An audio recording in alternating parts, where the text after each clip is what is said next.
fica diante de tantas coisas.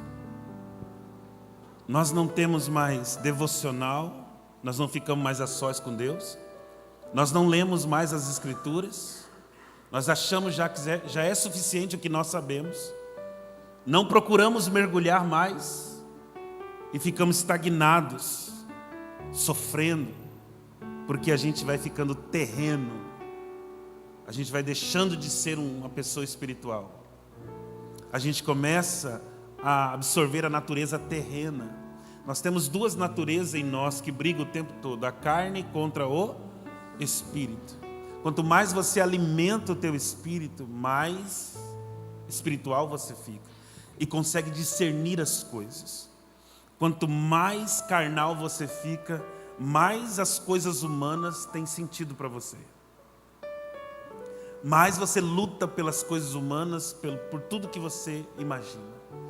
E se tem uma coisa que é obrigação nossa, pastoral, é tentar tirar os olhos de vocês da terra e fazer com que vocês busquem as coisas dos céus, de cima. O nosso papel aqui não é querer ser o teu dono, até porque você não tem dono, só tem um pastor que é Cristo. Vocês não têm que nada, eu não sou dono de ninguém aqui. A minha função aqui é direcionar, como o pastor direciona as ovelhas, e apontar vocês para o caminho, para que vocês busquem as coisas do alto, dos céus, que ajuntem tesouros aonde? Aonde? Nos céus. Meu papel é esse, é fazer com que vocês deixem de ser carnais. Quando Deus chama para Abraão, Ele diz: olhe para os céus, olhe para as estrelas dos céus, olhe para cima. Eu não posso ser um pastor que permita com que você viva terreno. A Bíblia diz: o homem que espera só nessa vida, ele é o mais miserável de todos os homens. Nós precisamos tirar o nosso coração daqui. A Bíblia diz: não se embarace, não se apegue com as coisas dessa terra, dessa vida. Comece como um bom soldado a se envolver com o reino de Deus e com as coisas espirituais. Se a gente não olhar para as coisas espirituais, vamos ser rasos, e qualquer coisa vai nos afastar do propósito, qualquer coisa vai nos chatear, qualquer coisa, eu digo coisa simples, vai tirar você do foco. Talvez você já esteja desanimado, sem forças, porque o seu nível de profundidade, seu nível com Deus é um nível raso demais. Oséias capítulo 6, versículo 3 vai dizer assim: então conheçamos e prossigamos em conhecer ao Senhor. Vamos repetir lá? Vamos lá? Conheçamos, repita comigo, conheçamos, todo mundo, conheçamos e prossigamos em conhecer ao Senhor. Ele está dizendo que não tem como conhecer uma única vez, é um processo contínuo.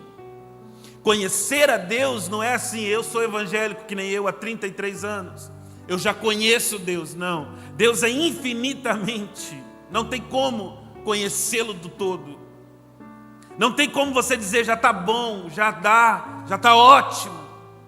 Conhecer a Deus é um processo contínuo, porque implica em relacionamento. Você que é casado, você conhece o seu marido totalmente? Você conhece a sua esposa totalmente? Não, não tem como, é um processo constante. Amém? Amém ou não amém?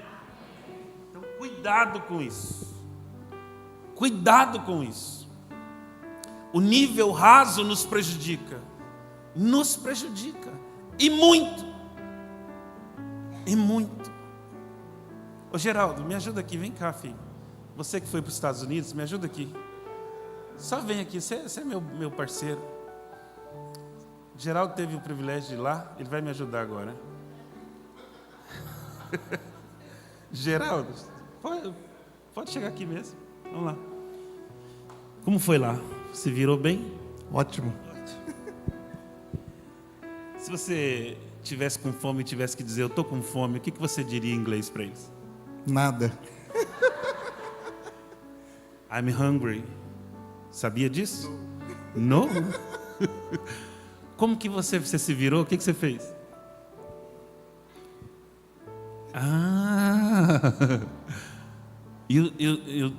Do you speak English? Ele não fala nada de inglês. E foi Deus então, foi milagre. Foi milagre. Fale alguma coisa que você sabe em inglês. My name is. Just this? Só isso? Só isso. My name is. You know. Geraldo. How do you spell Geraldo? Não? Como que se soletra Geraldo? Alfabeto. Alphabet. In English. No. Oh, não. Então vocês estão vendo? Agora a pergunta que eu faço para vocês: o Geraldo pode aprender inglês? Pode ou não pode? Sobe ali agora, Geraldo. Sobe ali. O Geraldo pode aprender inglês? Como que está o nível de inglês dele? Zero. Ele está dizendo que é zero.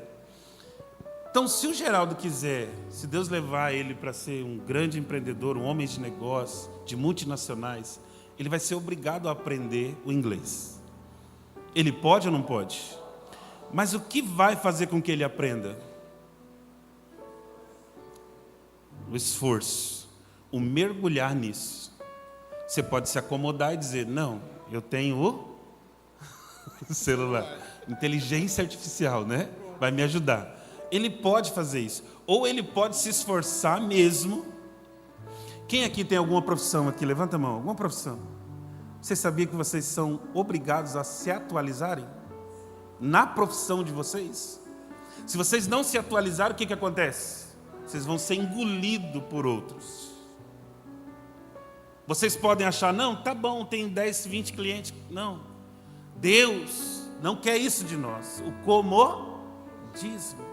Existe um comodismo espiritual? Existe. Eu não vou demorar muito aqui, mas só quero que você pegue o que eu quero passar para a igreja. Porque o problema da igreja não é outro senão comodismo.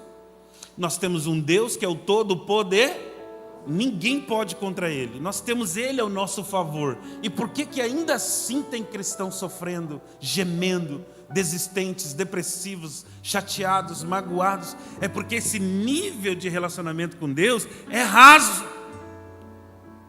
Os cristãos não mergulham como deveriam mergulhar. Como Paulo disse, o viver para mim é Cristo. Ele está dizendo, a minha vida só é tudo sobre Cristo. Eu quero saber tudo, quem é Ele, o que Ele é, as suas palavras. Viver para mim é Cristo. E eu não tenho medo da morte, porque o morrer para mim acaba sendo lucro. Para Ele tanto faz estar aqui ou estar no céu, vai estar diante de Cristo. Mas o nível nosso é muito raso. Vem cá, Geraldo. Ô, Sérgio, dá licença um pouquinho do teclado aí. Licença, pode... Vai lá, Geraldo. Dá um volume aí, Claudinei. Estou mostrando os talentos do Geraldo hoje. Vai lá, Geraldo. Toca aí. Toca aí qualquer coisa. O que você sabe? Nada. Nada. Uma canção que te ensinaram. Ninguém te ensinou nada. Olha, você está vendo? O Geraldo pode aprender teclado? Qual é o nível de teclado dele aqui? De musicalidade? Zero. É zero em tudo, Geraldo? Agora? Hã? Agora eles falaram zero com vontade. Zero. Agora, dá licença, Sérgio. Faz uns solos, umas canções. Pode aumentar o volume do teclado.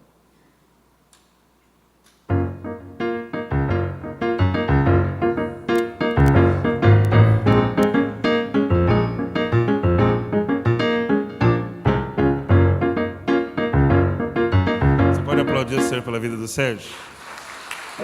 Qual é a diferença dos dois? O nível. Ele está num nível elevado. E o Geraldo está no nível? Zero. Vamos dar um aplauso pela vida do Geraldo. Obrigado, gente. Obrigado, Geraldo. Só trouxe ele aqui para mostrar o lead. Não está aí, não. Eu não mandei para você, mas olha só. a mulher do poço. Para vocês entenderem que o Geraldo pode chegar a aprender inglês e até aprender teclado. Pode ou não pode, Geraldo? Pode. Mas João capítulo 4, abre aí, Lídia, para mim. Uma coisa que me chamou a atenção aqui no cristianismo. João capítulo 4, versículo 9, a mulher do poço, mulher samaritana. Disse, pois, a mulher samaritana, como sendo tu, o quê? O que Jesus era para ela? O que Jesus era para ela? Agora, Lídia, vai no versículo 19. Vamos ver se ela aumentou o nível de conhecimento. Disse, mulher, veja que tu és. Quando ela conhece Jesus, ela vê Jesus como um homem comum. A partir do momento que ela vai conversando com Jesus, Jesus revela acerca dos maridos que ela teve, ela já percebe que Jesus não é uma pessoa comum. Jesus é um profeta. E aí lá no versículo, deixa eu ver onde que está. Deixa eu achar aqui. Lá no versículo 29. Vinde e vede um homem que me disse tudo quanto tenho feito. Porventura não é ele? Então, peraí. Ela começou vendo Jesus como um judeu. Depois de alguns minutos de conversa, ela viu Jesus como um profeta. E depois, quando Jesus falou da fonte, que se ela bebesse, Jesus curou algo dentro dela, ela entendeu que Jesus era o Messias. Ou seja, o nível dela não parou ali no começo. Ela está ensinando para nós que vida com Deus você tem que conhecer e prosseguir em conhecer.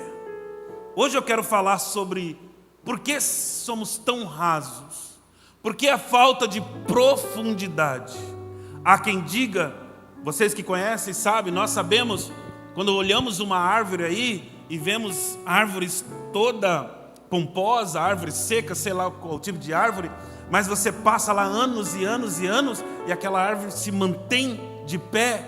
A gente sabe que o que sustenta uma árvore é o quê?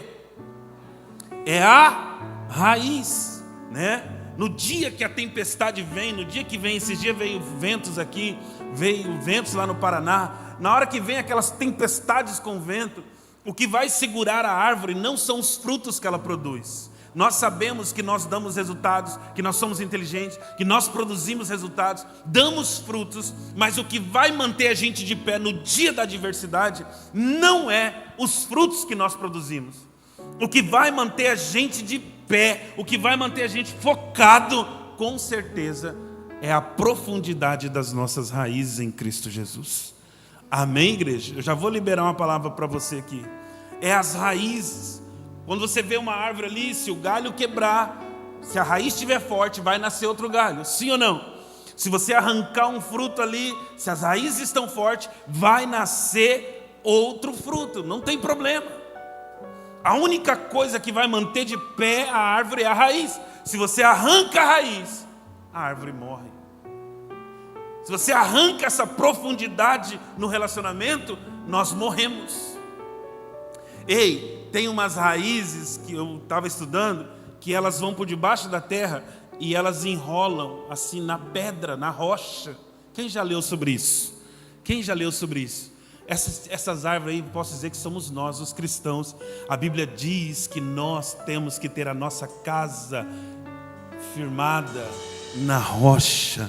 Jesus faz essa analogia dizendo, quando a tempestade vem, ela dá com força nessa casa, mas essa casa não vai cair, porque ela está firmado na rocha. Eu estou convidando você, todos nós aqui, a pegar as nossas raízes, nos aprofundar no relacionamento com Cristo e nos envolver com essa rocha, porque daí pode a porta do inferno, pode Satanás e seus demônios, pode qualquer tipo de problema, pode qualquer coisa se levantar, podem gigantes crescerem, mas nós estaremos firmados na rocha que é Jesus Cristo. E eu declaro, se você aumentar o seu nível de intimidade, se você deixar de ser raso e começar a ir mais fundo no relacionamento com Deus, a tua casa não vai desmoronar. Tem alguém que acredita nisso daí? Dê um aplauso ao Senhor e glorifique o nosso Deus. Você acha mesmo que um culto por semana, um culto por mês, você acha mesmo que isso vai conseguir fazer você vencer qualquer tipo de dificuldade? Você acha que se você não pegar na palavra, não pegar a Bíblia, não ter uma vida de oração, não ter comunhão com os irmãos, você acha mesmo que uma papinha do domingo, um culto por semana, vai fazer você vencer o que está por vir por aí? Não. Não vai. Não tem como vencer. Ah, mas eu vou buscar Deus em casa. Vai? Não vai. A pessoa que fala que busca Deus em casa, meu irmão, e não consegue ter comunhão, não pega a Bíblia, não tem vida de oração, não participa de nada, essa pessoa também em casa esquece. Ela não faz isso. A profundidade que Deus está dizendo para nós não é para tornar a gente, não é para livrar a gente de problema e falar que a gente não vai ter mais problema. Não é para isso que a profundidade serve. A profundidade serve para a gente se tornar inabalável, firmes e constantes. É para que quando venha tudo que está por vir, a gente se mantenha firme diante de Deus. Amém? Você não vai conseguir. A Bíblia nos convida, como lemos em Oséias 6, conheçamos e prossigamos ao Senhor. Lide, coloca para mim 2 Pedro 3,18, que vai dizer assim: antes cresçamos na graça e no conhecimento. A Bíblia exige de nós um crescimento. Ela exige de nós, a palavra de Deus nos chama para um crescimento. E olha como que é vergonhoso para nós lermos Hebreus 5, do versículo 12. Como que eu me senti envergonhado quando li isso aí, porque eu tropeçava e não avançava, não crescia. Eu tinha uns complexos dentro de mim. Eu tinha esse tipo de complexo já dentro da igreja. Olha só, porque devendo já ser mestre pelo tempo. Pergunta para o teu irmão, quanto tempo de crente, irmão? Só pergunta para ele, quanto tempo de crente? Perguntou? Ele diz assim: pelo tempo que você já está com Deus, já deveria ser mestres. Ainda necessitais de que vos torne a ensinar quais sejam os primeiros rudimentos da palavra de Deus. E vós haveis feitos tais que necessitais de leite e não de alimento sólido. Pode passar. Porque qualquer que ainda se alimente de leite não está experimentado na palavra da justiça, porque é bebezinho. Pode passar. Mas o mantimento sólido é para os perfeitos, os quais, em razão do costume, têm os sentidos exercitados. Repita comigo, exercitado. Ela fala que é um exercício, é uma prática que não para. É uma vontade de querer conhecer, uma vontade de querer orar, uma vontade, é uma chama que há em nós, é um desejo que há em nós, é uma fome da palavra, uma fome da presença, exercitados para discernir tanto o bem quanto o mal. Quanto mais você for profundo no relacionamento com Deus, mais discernimentos nós temos, mais sensível às coisas de Deus nós temos, melhor nós ficamos. É um grupo de pessoas que às vezes falam: irmãos, eu não sei o que fazer, ora por mim, o que eu faço? Não, gente. Deus te levantou para você ser uma resposta dele para esta cidade. Deus te levantou para que as pessoas possam bater na sua porta e você dar a elas direção, porque você tem vida com Deus, você tem intimidade com Deus, você está sendo profundo no conhecimento. Mas eu fico triste de ver cristãos que ainda estão no leite, cristãos que ainda têm que pregar para ele que ele precisa orar, que ele precisa congregar, que ele precisa dizimar, que ele precisa ter comunhão. O tempo todo você tem que estar falando para ele: irmão, você precisa fazer isso, você precisa fazer aquilo. Meu Deus do céu! Pelo tempo que nós já andamos com Cristo, nós temos que parar de ser bebês espirituais. Nós temos que começar a dar uma resposta. Tem gente, como diz o pastor, que está miando como gatinho, quando já deveria estar rugindo como leão.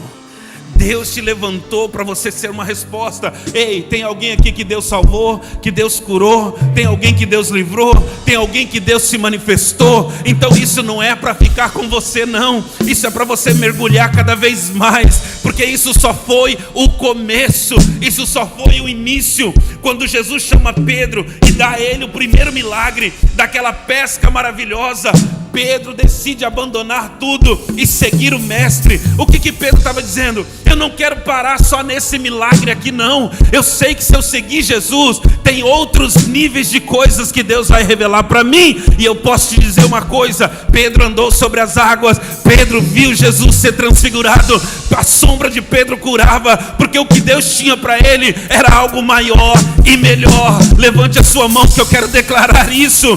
Não pare por aí, não fique no meio do caminho, comece a mergulhar nas águas do Espírito Santo, porque o que está vindo por aí é muito maior do que aquilo que você imagina. Tem alguém que crê nisso? Pelo amor de Deus, faz alguma coisa, glorifique o nosso Rei. Aleluia, aleluia. Lucas capítulo 5 versículo 1, acontece uma coisa maravilhosa.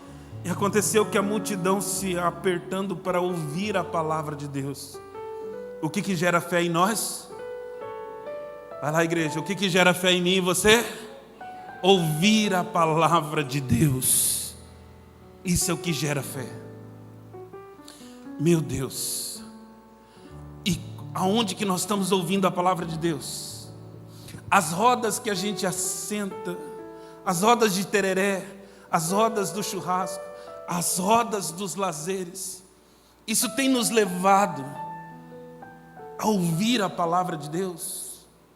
Qual é o nível de amizades que estão em volta de você? Eles comentam, eles falam sobre a palavra de Deus. Lide, não está aí, mas coloca no Salmo 1, depois você volta em Lucas 5. Salmo 1, versículo 1, é um versículo que a gente conhece. Bem-aventurado o homem que não anda segundo o conselho dos ímpios, nem se detém no caminho dos pecadores, e nem se assenta na roda dos escarnecedores. Para quem conhece a palavra, no santuário existia o átrio, que era o pátio, e antes de entrar no Santo dos Santos existia o lugar santo. E no lugar santo tinha 3 coisas, que daí dá para pregar, um dia eu já preguei sobre isso. Mas lá tinha o altar do incenso, repita comigo, oração. Lá tinha o candelabro, né? As luzes do candelabro, que é o próprio Espírito Santo, o que o crente precisa, oração, adoração, o Espírito Santo. Mas tinha uma mesa dos pães, repita comigo, mesa dos pães.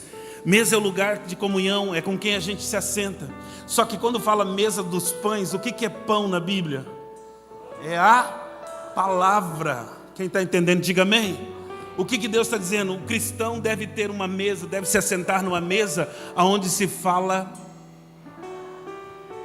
O cristão deve sentar com pessoas que vão dizer para ele as maravilhas que vêm do alto. O homem viverá de toda a palavra que sai da boca de Deus. O homem vai viver disso. Então nós podemos sentar numa roda de escarnecedores, ou nós podemos sentar numa roda onde a palavra é ministrada. Se a gente senta na roda dos escarnecedores, quando a gente não vai ter fé, porque a fé vem pelo... É por isso que tem muitos cristãos que não têm fé quando o problema surge, Carol. É por isso que as pessoas não conseguem vencer e elas começam a se desesperar. Elas vão procurando todo tipo de coisa, mas parece que Jesus está tão distante delas, porque na mente delas não tem fé. Porque para ter fé, você tem que sentar numa roda onde tem a mesa dos pães, onde o pão é compartilhado, onde o pão vivo que desceu do céu está sendo falado. Eu começo a profetizar aqui, a declarar que Deus, sabendo disso, Ele vai mudar as amizades que estão à sua volta. Ele vai te levar para mesas onde as pessoas vão falar sobre o Espírito Santo, sobre a palavra de Deus e sobre as grandezas do nosso Deus. E quando os problemas vierem contra nós, haverá fé suficiente no nosso coração para não retroceder, porque o justo viverá da fé. Essa é a vitória que vence o mundo. A nossa fé Eu quero profetizar que Deus vai te levar para rodas onde a palavra é ministrada e você vai ter fé suficiente para vencer. Tem alguém que acredita nisso? Dê um aplauso ao nosso Rei e glorifique o nosso Deus.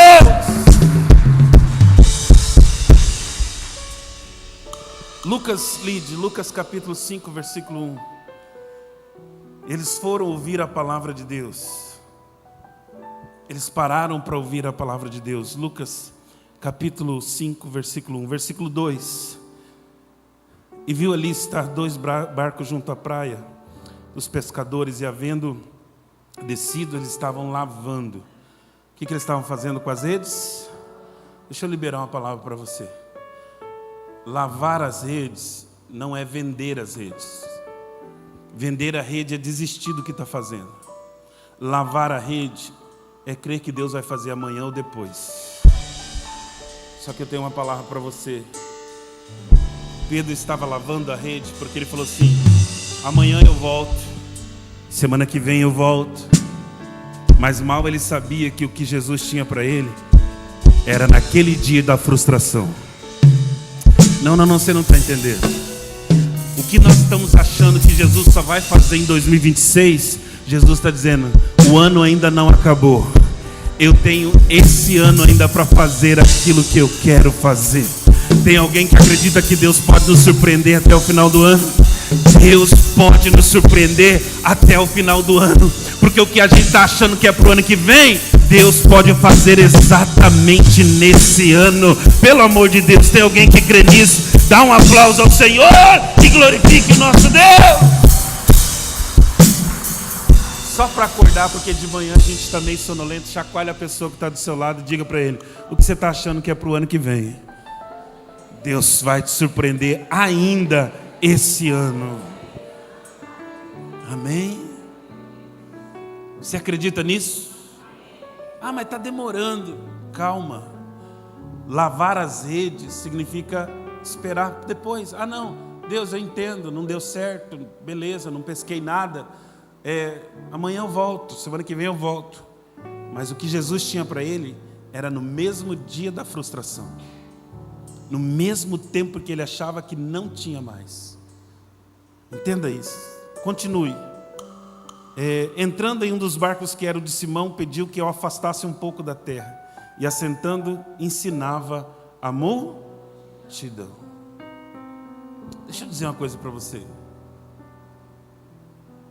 O que Jesus queria aqui, quando pede para Pedro tirar o barco da margem, Pedro tinha que tirar da areia e colocar na praia mesmo. Jesus queria deixar as pessoas na areia e ele ficou no barco ali na água, mesmo que o barco amarrado, mas pregando para todo mundo. Então Pedro começa a entender: Jesus quer tirar o barco dele da margem e trazer para dentro do lago. Amém? Continuando. Quando Jesus acabou de falar, Jesus pediu para ele ir para mais fundo ainda. Jesus disse assim: vai ao mar alto, quer dizer, no lugar mais fundo, e ali você lança a rede para... Qual que é a intenção de Jesus? É nos tirar do nível raso e nos levar para o nível mais profundo de relacionamento com Ele. A intenção de Deus, quando permite um problema grave na tua vida, é para que você acorde. Tem hora que Deus quer chacoalhar a gente e Ele permite uma situação terrível. Porque às vezes você está tão acomodado, que a única forma de Deus acordar você é vindo uma tragédia, uma coisa que está fora do seu controle, aonde você não consegue, os amigos não conseguem, nada consegue. Então não deixa chegar nesse período de Deus ter que acordar você. A intenção de Jesus é nos levar cada vez mais para um nível maior de renúncia, de tudo que você imaginar. Ele está dizendo: o que você espera de mim, você vai encontrar nas águas mais profundas de relacionamento comigo. É na intimidade comigo que você vai ter o milagre. Esse nível de milagre que você imagina, esse nível de revelação, só está no lugar mais alto, no nível mais profundo. Não tem como. Daniel, quando chegou na Babilônia, não era um crente comum. Daniel orava quantas vezes ao dia? 3 vezes, não era oração para refeição não. Daniel parava e ficava com Deus. Ele ia para um nível de busca que nós não imaginamos. E não pense que Deus livrou Daniel da cova dos leões lá, porque ele orou lá dentro. Não, a vida de Daniel já era uma vida constante de oração. Ele já estava no nível mais profundo. Daniel recusou os manjares do rei. Daniel mergulhou num relacionamento com Deus que qualquer outro jovem não conseguiu fazer. Deus, além de livrá-lo da cova, Deus, além de projetar o nome dele, Deus revelou o final dos tempos para Daniel. Quem está entendendo? Tudo isso porque ele não ficou no nível raso. Daniel quis mergulhar cada vez mais. O que Jesus está dizendo para Pedro, ó, o que você quer não está aqui na margem e nem no começo do rio. O que você quer está no nível mais profundo de relacionamento. O que nós queremos com Deus? A unção nossa de cristão, a unção nossa de pastor. O que nós queremos com Deus? Será que já está bom para nós? Será que é só ficar agora esperando a volta de Cristo? Será que não tem nada para eu e você fazer? Será que não tem nada para buscar? A Bíblia diz, clame a mim e responder-te-ei. Quem está entendendo, diga amém. E para encerrar, Ezequiel 47 fala de um homem que decide mergulhar. E saiu aquele homem para o Oriente, tendo na mão uma trena, um cordel de medir. Mediu 500 metros, 1000 côvados, e fez passar pelas águas que me davam pelos tornozelos. E mediu mais 1000 e me fez passar pelas águas que davam pelos joelhos. Davam aonde? Joelhos. E outra mediu mais 1000 e me fez passar pelas águas que davam nos lombos. E mediu mais 1000, que era um rio que não se podia atravessar, porque as águas eram águas que se deveriam passar a nado, o rio pelo qual não se podia passar. Deixa eu só encerrar com isso daqui. Aqui, Jesus está chamando nós para um nível de profundidade mais intensa. Para quem não sabe, essa passagem de Ezequiel é uma convocação de Deus para nós, para não ficarmos num nível raso, para sairmos da zona de conforto e romper algumas coisas em nós. Eu não sei se você está orando em casa. Eu não sei se você está tendo um devocional das 24 horas que Deus te dá. Eu não sei se você está tendo isso. Ah, pastor, mas o senhor fala isso porque o senhor é integral na obra, o senhor não trabalha em outros lugares. Não. Desde que eu me converti, eu sempre tive tempo com Deus. É impossível Deus te dar 24 horas e você dizer que está cansado. Você não parar para ter o tempo com Ele. É impossível isso. A minha pergunta é, ao invés de reclamar que a casa não está legal, vocês oram na casa? Vocês levantam um altar de adoração na casa? Vocês se envolvem com as coisas do reino? A sua família está envolvida com isso? Existe em você uma predisposição para deixar Deus fluir através de você, para deixar Deus te levar aonde Ele quer te levar? E eu vou encerrar com isso daqui, explicando aonde as águas batem ali no nosso corpo. E uma coisa que me chamou a atenção, o Luciano Subirá já havia falado sobre isso, mas o pastor Jackson trouxe aqui, que a água ela não muda. Quando você vai para um rio, a água não sobe nem desce. Para que ela atinja o seu pescoço, você tem que fazer o quê? É você que entra, é você que desce, vai entrando. O que Ezequiel está querendo dizer aqui é que o Espírito Santo é o mesmo, ele não muda. Para a gente ter alguma coisa com ele, depende de nós sairmos da zona de conforto e andar um pouco mais. E um pouquinho mais. E um pouquinho mais. O que a gente tanto pede para Deus fazer, não está dependendo de Deus fazer. Ele já fez. Está dependendo da gente sair da zona de conforto. Chacoalha quem está do seu lado e fala assim, irmão, depende de você sair da onde você está. Sai do lugar que você está, irmão. Amém? Na sua área profissional, vai fazer capacitação. vai atrás, vai para São Paulo, vai para o Rio de Janeiro, vai para onde? Vai para a Europa, vai para o raio que o parta. Mas vai. Vai em algum lugar, irmão. Sai da sua zona de conforto. Sabe por que eu, pastor Adilson, aprendi um monte de coisa sobre igreja? Porque saí de Cidrolândia e fui atrás de igrejas que estão muito à frente de mim. Quem está entendendo? Se você lidera, se você tem alguma coisa, sai da onde você está. É o que Deus está falando para nós. Eu só quero liberar para você aqui o que significa esses joelhos aqui, esses artelhos. A água nos artelhos significa a libertação que Deus nos deu. Antigamente os escravos eram amarrados nos tornozelos. A Bíblia diz que o primeiro passo de relacionamento com Deus, quando a gente entrega a vida para Jesus, Ele quebra as correntes que nos prendiam. Não, você não entendeu. A primeira coisa que Ele nos faz é livre. Ele nos livra do pecado. O pecado já não tem mais domínio sobre nós. Quando a água bate no tornozelo, é porque os grilhões foram quebrados. O pecado já não domina mais. Agora Cristo vive em nós. E a gente não anda mais sendo guiado por pecado. Agora quem nos guia é o Espírito Santo de Deus. Eu profetizo que se você decidir dar um passo em direção a Jesus, Ele vai quebrar todos os grilhões que prendem a sua alma, todos os traumas da sua vida, tudo aquilo que te prendia, tudo aquilo que não deixava você avançar. Se o Cristo vos libertar, verdadeiramente seremos livres. Esse é o primeiro passo. Aí tem uma segunda coisa, se você andar um pouco mais, se você andar um pouquinho mais 500 metros, mais 1000 côvados, as águas vão dar no joelho. Diga joelhos. E joelho fala de adoração. É quando você se dobra, é quando você se prostra. Quando você começa a ser livre do pecado, começa a brotar em você um desejo de adorar a Deus. E Deus está procurando o quê? Verdadeiros adoradores. E o que é adoração? É a contemplação da grandeza de Deus. É saber que tudo está no seu controle, que Ele é o Deus que criou os céus e a terra. Tem alguém que quer adorar a Deus por aquilo que Ele é?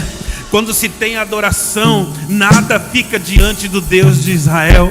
A Bíblia diz que lá no Antigo Testamento, quando eles iam para uma guerra, eles não ousavam ir para a guerra sem levar a Arca da Aliança, sem os levitas irem na frente, sem ir o louvor na frente. Por quê?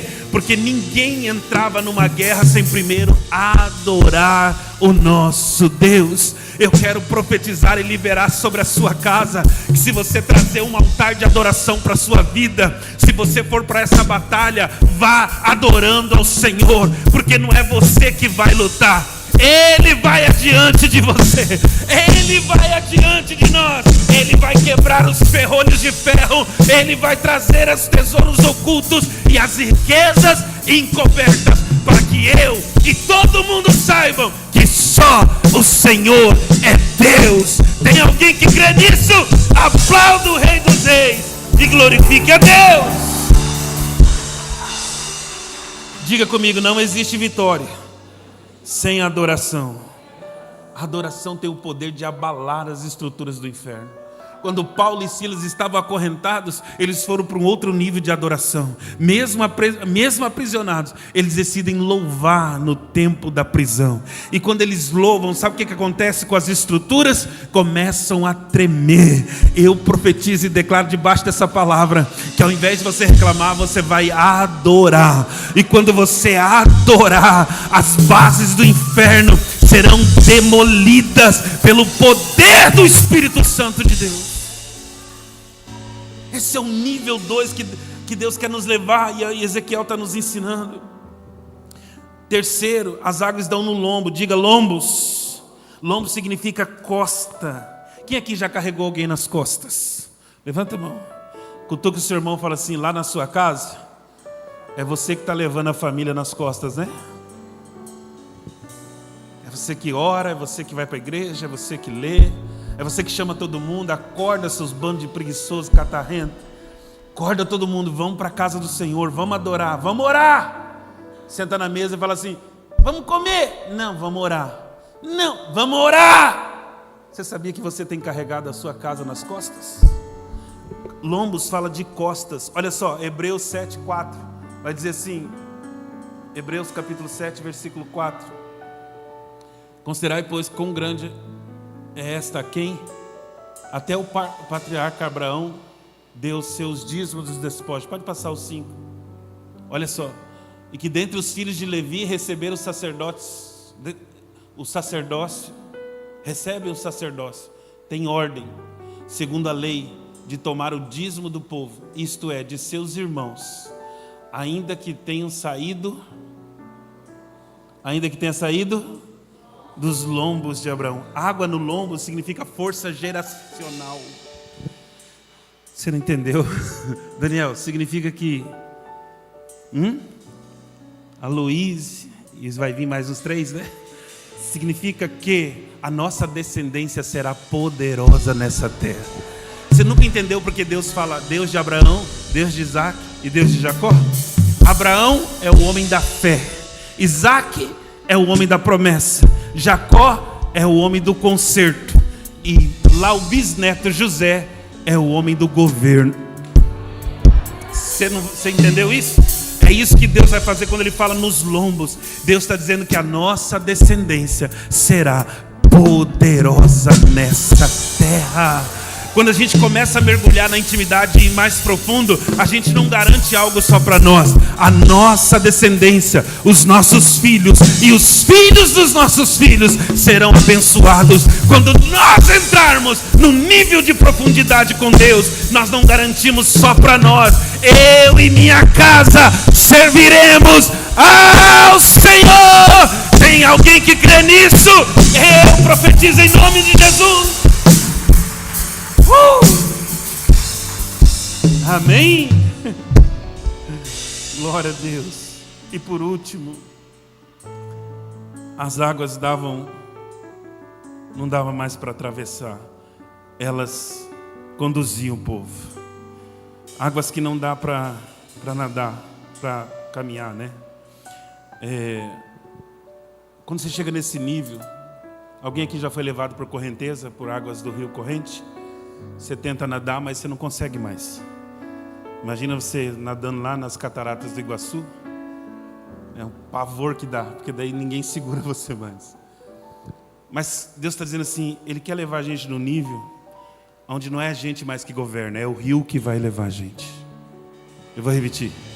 Nós vamos chegar no nível de profundidade de relacionamento onde a gente faz morrer todo o nosso eu, todo o nosso ego. E agora quem guia a gente é o próprio rio de Deus que nos leva. E aonde Deus quer desaguar, aonde Deus quer levar a gente? Para as multidões. Porque o que Ele está fazendo na sua vida é para atingir mais pessoas.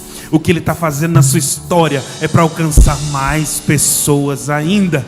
Então o que Deus vai fazer vai te levar para um nível para que você seja a resposta para a cidade que você mora, para a nação que você vive.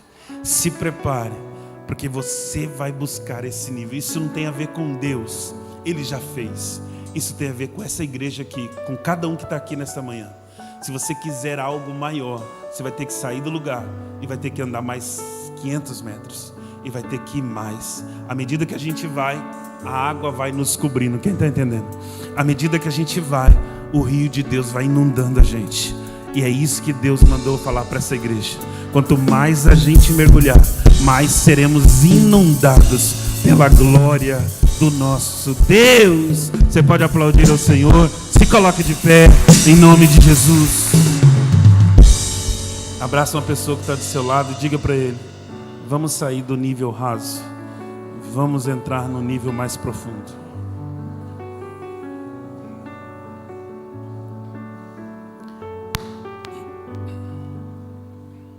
Jesus disse: vinde a mim, todos os que estáis cansados. Entra no rio, chegai-vos a Deus. Vamos cantar essa canção e logo após nós vamos cear e ir para nossa casa. Essa mulher que estava no poço, né? Junto ao poço estava eu, quando um homem judeu viu a sede. Quando ele vê essa sede em nós, de não querer ficar raso, o meu sonho é que essa igreja mergulhe. Não fique dependendo de nós, pastores.